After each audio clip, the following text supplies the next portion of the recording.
So here we've got a bike that's come into the workshop, and the back brake has completely stopped working. So when the customer came in, you can see that the lever is pulling all the way to the bar. Not ideal, especially on some of the hills around here. So normally when that happens, that points to there's been a leak somewhere. So we need to figure out where that is. Some of the most common points to have a fluid leak in a hydraulic brake are going to be at the caliper here or at the bar end here, where the connectors are effectively. So I've had a first look. The first thing I've looked at is the caliper. I can't see any contamination to the rotor, so I don't think it's a cracked piston or anything like that. Bar tape over here looks to be in pretty good working order. So something that really caught my attention, my next step of this inspection, was that there is a lot of fluid around the spaces here. So with that in mind, I'm gonna have a little investigate and see what's going on under here, because it's really not normal for there to be that much oil around that area. So there's loads of sticky, oily residue in there. So I don't know how well you can see in here, but these hoses here are super twisted. And if you look a little bit closer up to here, you can see that this hose here has got a really big slit in it. So I think that is likely the culprit for our leak here. So I think probably what's happened is, as a result of these hoses getting twisted together, they've pushed against the sharp edge here on that integrated stem. And as we've been doing the turning, that's actually sliced through the brake hose.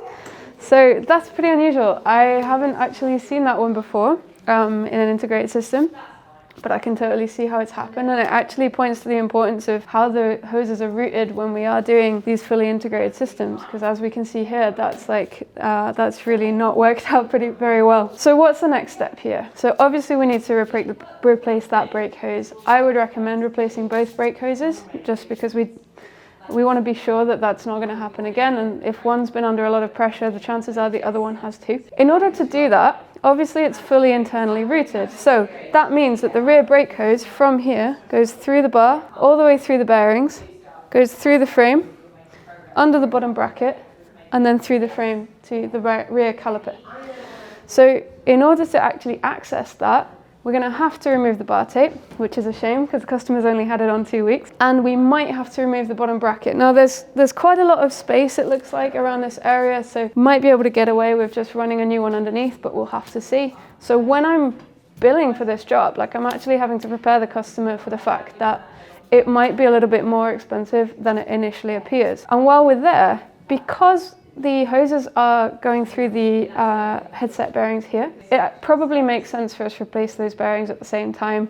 Chances are the leaky fluid hasn't done them much good either, so I think that would make sense. Even if they were kind of seeming like they're in fairly good condition, it would probably be a good idea to replace those whilst we've got everything apart. So the good news here is that actually there's not any properly damaged components, and we have, because it's a Shimano brake, we have brake hose available on a reel, so that's actually quite a straightforward fix, if a little bit fiddly. So I'm going to get to work on this and get this guy back up and running as soon as possible. So this bike is now working again. We have got fully functional braking, and we've rerouted the hoses so that they're running in a nice straight line, so we're hopefully not going to get that same issue reoccurring.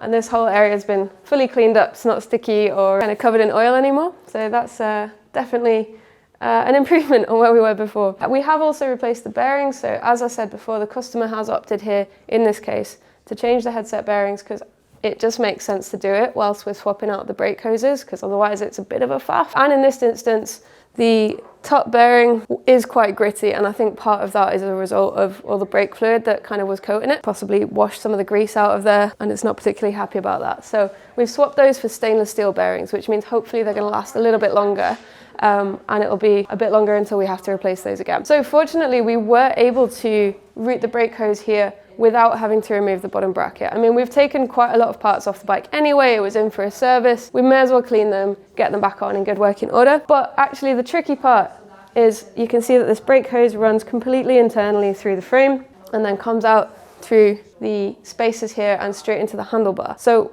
you might be wondering, how can you actually run a cable like that if you can't see it, if you can't get access? One of the best tools that we have for this is Shimano's routing tool. It doesn't have to be Shimano, there are plenty of other brands that make it. But if you see that end, that threaded section there will actually screw straight into a brake hose before you've bled the system, obviously, and before you've put in any of the fittings that make it attach. So with that, we can attach that to the old brake hose, thread it all the way through. That leaves us with the fishing wire left into the frame, and then we thread the new one on. We can pull it straight through. And if there is enough space under the bottom bracket, over the bottom bracket, wherever it's fitting through, that's a pretty good and effective method for routing internal cables. So yeah, if you're a fan of these little workshop videos with some tips and tricks, let us know in the comments. If you've had trouble with any of this before, let us know. Very curious to hear what's going on with your builds too. See you next time.